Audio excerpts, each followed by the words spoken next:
Olá, caminhantes, sejam todos muito bem-vindos. Hoje eu tô aqui com o Drill Percy. A gente já tem trocado ideia há muito tempo na internet. Eu adoro o seu trabalho. Pode contar um pouquinho pro pessoal o que você trabalha assim, no seu trabalho de conteúdo na internet? OnlyFans. Sacanagem. Tem, tá, gente? Se quiser, vou botar link na descrição. Hoje meu trabalho é produzir conteúdo pra internet. Continuo trabalhando como ator e tudo mais. Então eu juntei esse artístico ao que eu faço hoje. Sim. Que é justamente um trabalho de acolhimento, através do canal, das redes sociais, das palestras. E agora o livro, lancei meu primeiro livro, escrevi e lancei. Inclusive a gente vai colocar link do livro aqui na descrição. E acho que hoje a gente vai ter um papo falando sobre autoamor, falando sobre vergonha, culpa, como ultrapassar, na verdade, as barreiras que são impostas desde fora para a gente conseguir finalmente se amar. Eu queria saber, assim, por exemplo, você recebeu o diagnóstico de HIV positivo em 2013. Tem 8 anos. Como era a sua relação com o fato de você ser positivo? O que você sentia em relação a isso? André, eu senti, eu passei por todas essas fases, assim, que são as fases do luto, né? Uhum. Então, isso lá em 2013. Mas é engraçado porque hoje, quando eu recebo essas histórias, que são sempre parecidas, elas sempre se cruzam, por mais que sejam realidades diferentes, né? Porque sempre que a gente fala do HIV, a gente tem que sempre partir da questão classe, né? Uhum. Então, eu sei dos meus privilégios de ser um homem branco, cis... Gay, inclusive, que até sendo gay é um privilégio dentro do HIV. Exatamente. Então eu sei desses privilégios e ser artista. Sim. A arte, ela me salvou. Porque, inclusive, no vídeo onde eu conto o dia do diagnóstico, eu conto que ali naquele dia eu recebi o diagnóstico às 7 da manhã. E foi ele horrível, e aí fui pra casa e chorei, apaguei, dormi com o envelope do lado, com a roupa que eu tava, assim, eu só caí na cama. E de repente eu acordei e eu lembrei que eu tinha que trabalhar, que eu tinha 2 comerciais pra gravar. Uhum. Aquilo pra mim foi muito, muito crucial, assim, muito importante de eu pensar, olha o poder que tem. Sim. Eu tava destruído por dentro. E aí eu tava atuando, eu tava sorrindo, eu tava ali. E aí naquele mesmo dia, quando eu fui pro comercial pra gravar, cheguei na produtora, era um comercial com barba e outro sem. Aí a produtora não tinha me avisado, ela falou, putz, eu esqueci de avisar que você vai ter que tirar a barba pra fazer o segundo. Eu falei, tá, e o que a gente faz? Ela falou, a gente compra em algum lugar um negócio de fazer barba. Eu falei, beleza. Aí um cara da produção, da luz, do som, sei lá, ele virou e falou assim, eu tenho minhas coisas aí, se você quiser, Drill. Só que eu fiquei num silêncio. Aí ele virou e falou assim, ei, fica tranquila, não tenho AIDS não. Naquele mesmo dia. Nossa. O meu sentimento foi, todo mundo já sabe. Sabe o machucado que você bate toda hora na quina da mesa? Sim. E fala assim, putz, toda hora eu bato bem no machucado. Tipo, tô machucado aqui, parece que toda hora eu bato nele. Não é que toda hora você bate nele, é porque tá machucado. Sim. Se você batesse ali em qualquer outro momento que não estivesse aquele machucado, você nem ia perceber. Sim. Só que está machucado. Então, quando a pessoa recebe um diagnóstico de HIV, parece que tudo em volta dela leva aquilo. Parece que ela vai ler um negócio ali sobre preservativo, ela vai ouvir alguém falar de AIDS, ela vai ligar a TV, vai ter um... Mas não é porque é uma grande coincidência do universo para esfregar na cara dela que agora ela tem um diagnóstico, mas é porque a ferida tá ali, tá machucado. Foi um luto, mas que ele foi muito rápido. Que aí eu volto... Que é uma sorte também. Eu volto nessa questão do privilégio. Por isso que eu quis falar sobre essa questão da arte e da importância disso, porque eu sei que eu passei muito rápido por esse processo. Mas lá no começo o sentimento foi culpa, foi raiva, foi medo. O sentimento era de ver o meu futuro todo passar na minha cabeça, um futuro que não ia existir mais. Sim. Então eu pensava assim, aquela peça que eu queria fazer eu não vou mais, aquele lugar que eu queria viajar eu não vou mais, enfim. Primeiro, se você tá gostando desse papo, se inscreve nesse canal, ativa o sininho que tá por aqui, porque eu sempre vou trazer pessoas com histórias incríveis aqui pra inspirar a gente. Eu acho que isso tudo é mais do que natural, porque a gente foi criado numa época, né? Eu que sou cringe, aí filho dos anos 80, a gente foi criado numa época que a gente viu a epidemia da AIDS. Que, aliás, é bom a gente fazer um disclaimer aqui que AIDS não é a mesma coisa que HIV, tá, gente? Né? Exatamente. Porque é importante explicar isso, porque muita gente fala, ai, tô com AIDS. Não, calma. Peguei AIDS. Peguei AIDS, né? Ninguém pega a AIDS, gente. A pessoa, ela é infectada pelo vírus HIV. E ela pode ou não evoluir para o estágio de AIDS. Então, é importante a gente dizer que todo mundo que tem AIDS, que está no estágio de AIDS, tem HIV. Sim. Mas nem todo mundo que vive com HIV tem AIDS. A gente viveu essa primeira epidemia, que a gente viu várias pessoas famosas adoecendo de AIDS, tinham pegado HIV, mas hoje em dia a medicina já evoluiu de um jeito que já existe, inclusive, cura terapêutica, né? Você ser indetectável, como é o caso do Drill, você não transmite pra ninguém, né? Acho que é legal colocar isso também, né? Exatamente. O indetectável intransmissível, ele começou a ser mais falado acho que de final de 2018 para 2019, que eu sei que foi quando eu tornei público isso, que começou a se falar muito, que nem eu sabia. E aí de uns tempos para cá, as últimas pesquisas apontaram que inclusive é a forma, de todas as formas de prevenção, é a mais eficaz, é a mais segura. Você pode transar, inclusive, com uma pessoa que tem HIV positivo e é indetectável, mesmo sem preservativo, a sua chance vai ser quase nula de você ser infectado. Mulheres podem ter filhos sendo HIV positivo, é muito legal a gente trazer esse tipo de informação. Mas eu acho que quando você recebeu o diagnóstico, obviamente você nunca tinha estudado sobre isso. O que te ajudou a você se aceitar melhor nesse percurso? Foram as pessoas que eu fui encontrando na internet. As primeiras pessoas que eu encontrei foi a Silvinha e o Rafa Bolacha. São duas pessoas que eu vi, assim, dando uma entrevista no programa da Marília Gabriela, assim. Sim. E aí eu assisti aquilo e eu falei, olha isso, eles estão seguindo. E além de estarem seguindo, eles estão fazendo algo com isso. Inclusive é legal, pessoal, assistir. Tem vários filmes falando sobre isso. Tem o The Normal Heart, que é na HBO, né, o Coração Normal. E tem o Além dos Muros, que eu acho que tá na Netflix hoje em dia, né? Tem também na Netflix um que chama Holding the Man. É lindo, também conta muito sobre esse... Vou colocar os links, tá, gente? Sobre esse início. A própria série Pose, a Pose, assim, pra mim, eu acho que foi uma das produções que eu acho que falou de forma mais delicada e precisa e sem trazer tanto peso de morte, assim, sim, sabe? Sim. Isso é uma visão histórica que a gente tem, né? Então, sim, foi uma batalha enorme, foi uma epidemia que levou muitas pessoas queridas que não tinham que ter ido embora, mas hoje em dia é uma infecção que tem tratamento. Então, não é uma coisa que... acho que entender isso acho que deixa muito mais tranquilo para as pessoas, né? Porque eu, você e a torcida do Flamengo, quem nunca foi fazer um exame de HIV e ficou assim, tipo, 5 dias se tremendo para abrir esse envelope, né? Porque é o maior medo que a gente tem. E, convenhamos, as pessoas não se previnem, né? E eu, inclusive, não se previnem de forma adequada. A gente não faz o beabá. E é importante falar isso, né? Essa questão da prevenção, ela tem que ser algo combinado, né? Não só combinado entre as partes, mas combinado também entre coisas que podem ser combinadas. Você pode tomar PrEP e usar preservativo, você pode só tomar a PrEP. Tem o gel lubrificante, que ele é muito importante na questão da prevenção. O maior risco hoje em dia são as pessoas que acham que não tem, né? Que vão aí pela vida, que não fazem exames. Então, assim, fazer exames é uma prática de rotina que ajuda muito na prevenção, porque uma vez que você souber que você tem, por exemplo, o HIV, você vai fazer o tratamento e vai poder voltar à sua vida sexual normalmente, depois de algum tempo.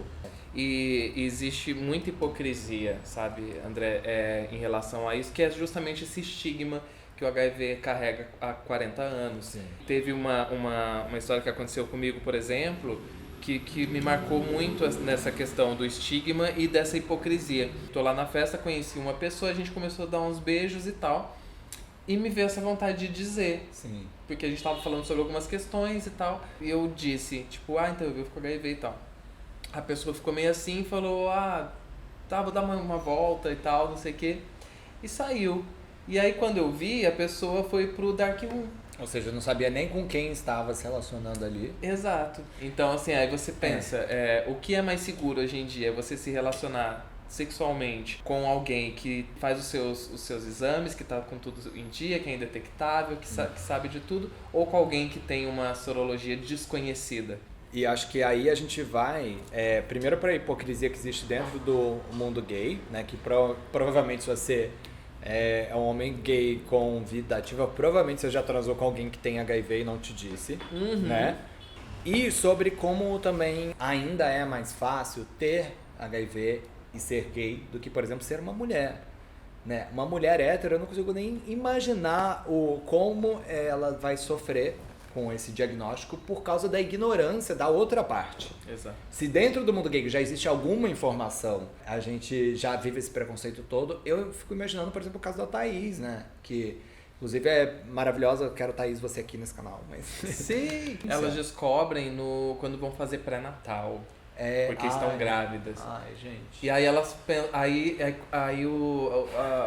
até esses dias viralizou uma médica, eu acho que de Curitiba, infectologista, que ela puta, assim, ela deu uma entrevista muito puta, que ela falou, não aguento mais todos os dias diagnosticar mulheres hétero na hora de pré-natal, e que elas ficam chocadas, elas falam, mas como? Não é possível. Eu falo, meu amor, seu marido, ele te traiu, e não só te traiu, ele pode te trair, gente, vocês querem trair? Vai, trai, mas no mínimo, previna-se, sabe, porque você tá traindo, e depois chega em casa, você não vai se prevenir porque você é casado, mas você teve uma relação sem se prevenir, e aí você...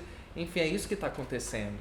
É muito grave, né, quando a gente vê que existe prevenção, existe tratamento disponível, gratuito, e mesmo assim, muitas pessoas ficam sabendo do seu diagnóstico e não procuram tratamento porque tem vergonha. Escolhem, né, desenvolver AIDS e talvez vir a falecer porque preferem isso a ter que ir no posto médico todos os meses ou a cada 2, 3 meses para poder pegar um remédio. Exato. Por causa do estigma social. Então, é por isso que eu acho que é importante a gente falar que o preconceito mata. Mata fora, mas mata dentro.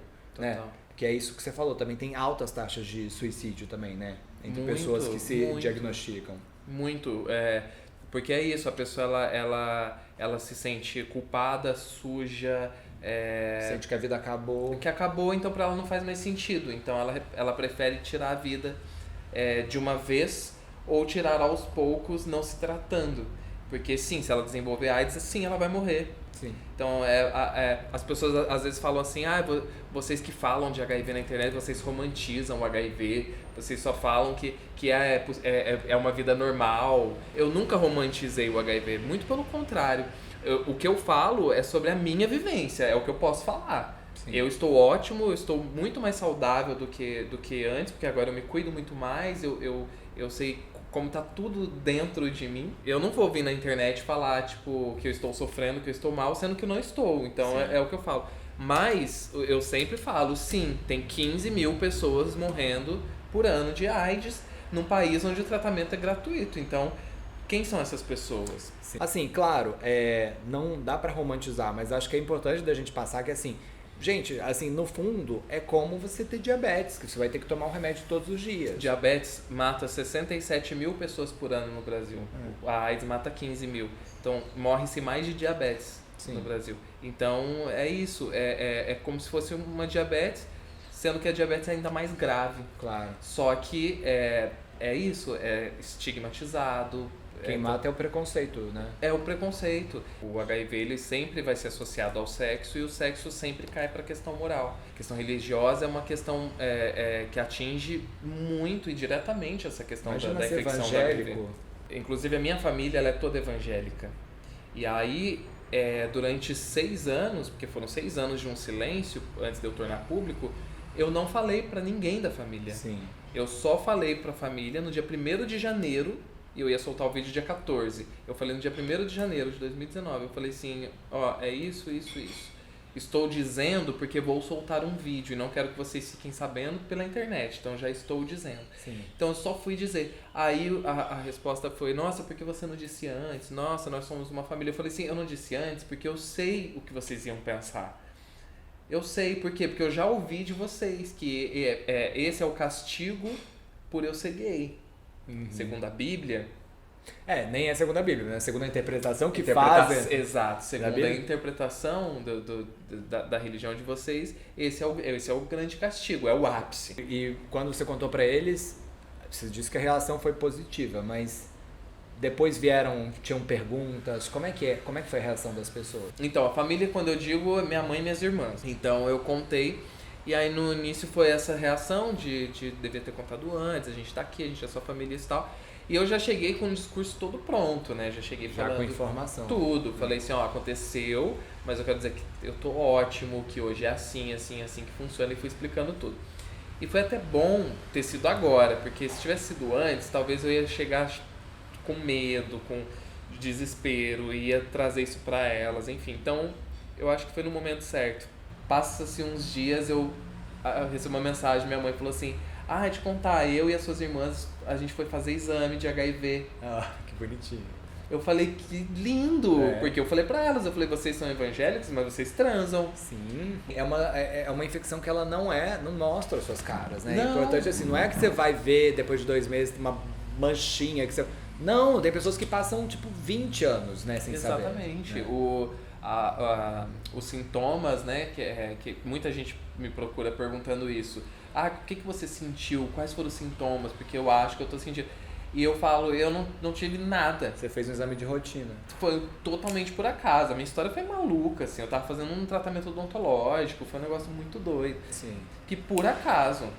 Então, assim, se não tivesse... Uma sorte. E quando eu descobri, eu tava com a carga viral baixíssima, o CD4 altíssimo, tipo assim, minha imunidade muito boa e a carga viral. Aí a médica falou, ou acabou de acontecer, ou esse vírus tá aí, assim, paradinho, dormindo ali quietinho na dele há já um tempo, tá ali, você tem imunidade muito boa. Mas tem pessoas que não, tem pessoas que já descobrem num estágio. E tem pessoas que têm os sintomas, porque existe os sintomas da infecção aguda. Sim. Mas que são quais sintomas? São parecidos com de uma gripe forte. Eu acho que é importante a gente falar pra todo mundo assim, se você não fez exame, faça. Pelo amor de Deus. As pessoas às vezes me procuram e falam, Drill, eu tive uma exposição de risco e eu tô morrendo de medo de fazer exame, eu não quero fazer. A história da vida de todo mundo, gente. Todo mundo já teve exposição de risco, Todo tá? mundo. Que atira a primeira pedra que não... Amor, eu falo sempre, pra gente estar aqui hoje, alguém transou sem camisinha. Amo. Senão a gente não estaria aqui, então assim... Você é fruto de uma exposição com risco. Exato, desculpa, gente. Todo mundo já transou em algum momento sem camisinha. E a gente precisa também tirar o preservativo desse lugar de opressão.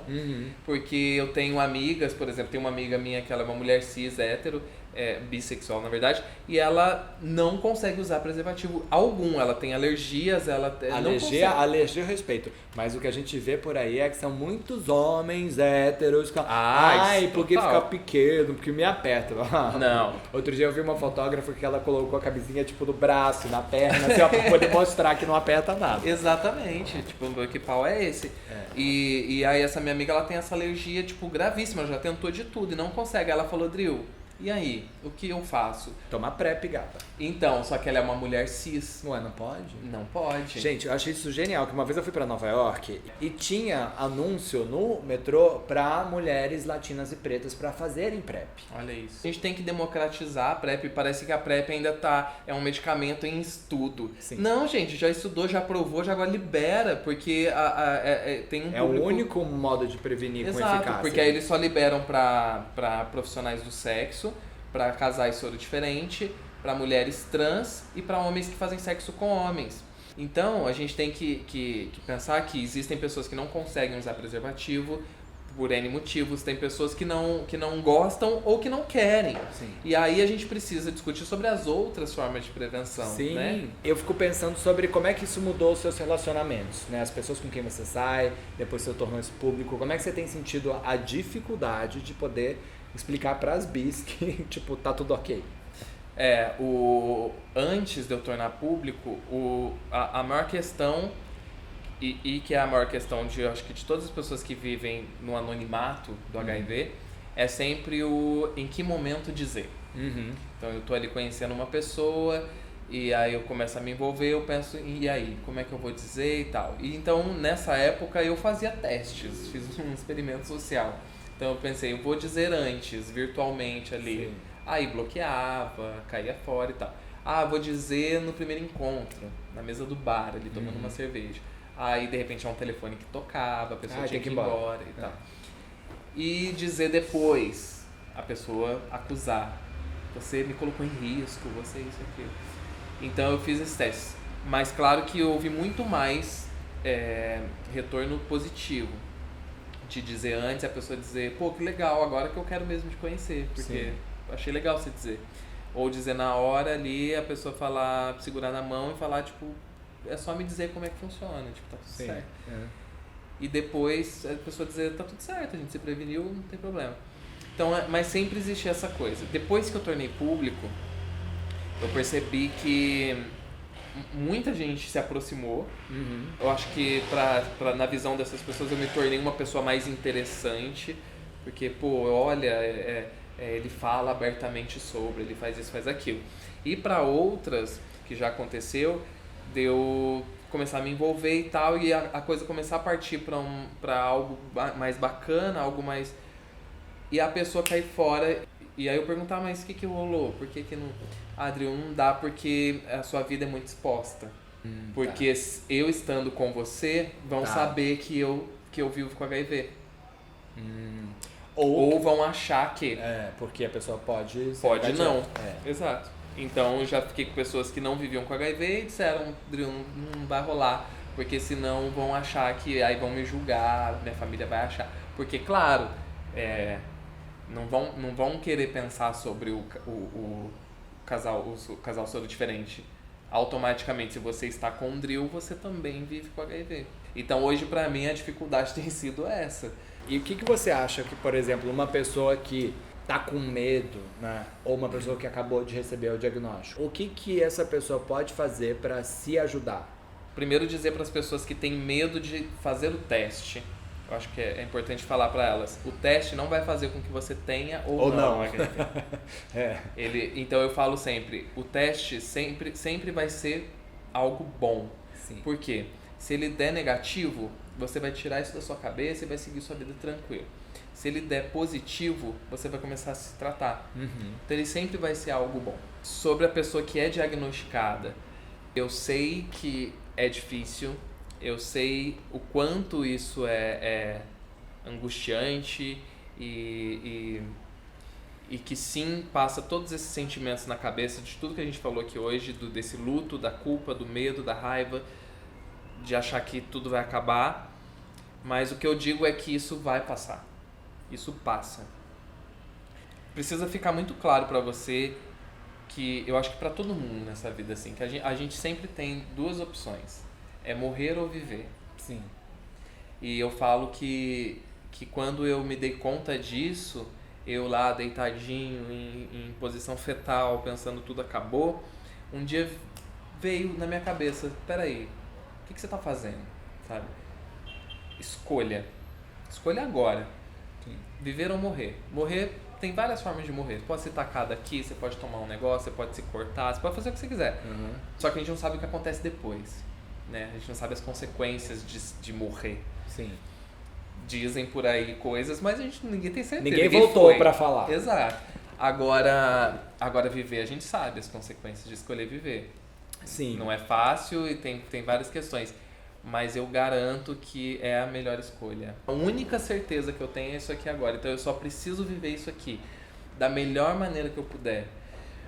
E se eu puder, além de viver isso aqui, tentar transformar esse mundo num lugar um pouquinho melhor pra gente viver, é isso que eu quero fazer. E é isso que eu vou fazer. Então isso me motiva todos os dias a levantar, a produzir, a saber que existe pessoas sendo diagnosticadas todos os dias.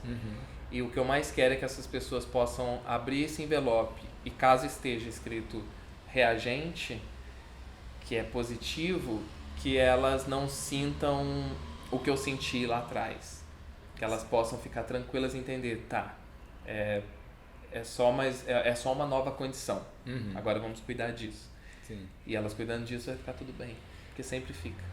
E você pode dizer hoje em dia que talvez você seja grato ao seu diagnóstico? Eu sou. Você é grato? Eu sou. Eu sou, de verdade.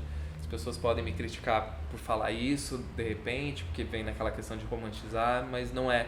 Eu sou porque eu percebo que eu me tornei uma pessoa muito melhor, muito mais saudável. Eu passei a olhar para a vida e para as pessoas de uma outra maneira. Eu tive e tenho essa oportunidade de, através do meu trabalho, acolher, salvar vidas. E por hoje eu ter muito mais liberdade sexual, liberdade de escolhas. As pessoas às vezes me procuram e falam assim: Adri, agora tudo acabou porque ninguém mais vai me querer. Sim, que é o maior medo de todo mundo. O maior medo de todo mundo. E aí eu falo pra elas, a questão não tem que ser nem pra você que vive com HIV, nem pra ninguém nesse mundo. Não tem que ser sobre quem é que vai me querer. Tem que ser sobre quem é que eu vou querer. Sim. Então, a partir do momento que você entende que a gente precisa ter muito claro pra gente quem é que a gente quer do nosso lado, tudo fica muito mais fácil. A Thaís Renovato tem uma frase que tá até no livro dela, que é: o que é que eu posso fazer com aquilo que eu não posso mudar? É você ressignificar. Então, assim, quando eu digo que eu sou grato, óbvio que se tivesse a escolha, você quer ter HIV ou não, eu ia dizer não quero. Claro. Porque eu não quero ter que tomar um remédio todos os dias, ter que lembrar disso todos os dias e sofrer todo esse estigma e preconceito e tudo mais. Preferia não. Mas o que é que eu posso fazer com isso que eu não posso mudar? Sim. Por enquanto não houver cura. Daqui a pouco vai ser muito mais fácil do que é hoje. Hoje em dia já é muito mais fácil do que já foi, graças ao esforço de muita gente. Teve lá, botando a cara no sol, Exato. Lutando por esses direitos. Só falta a gente lutar contra o preconceito e para que todo mundo que tenha o HIV esteja em tratamento. Basicamente é isso, né? Exatamente. Se o preconceito mata, a informação cura. Real. Obrigado, menino. Eu que amei, obrigado. Parabéns, viu? E, gente, só estamos vacinados, tá? Com as 2 doses, depois de tantos dias. Tá tudo certo aqui, tá? Não se preocupem. Beijo! Beijo!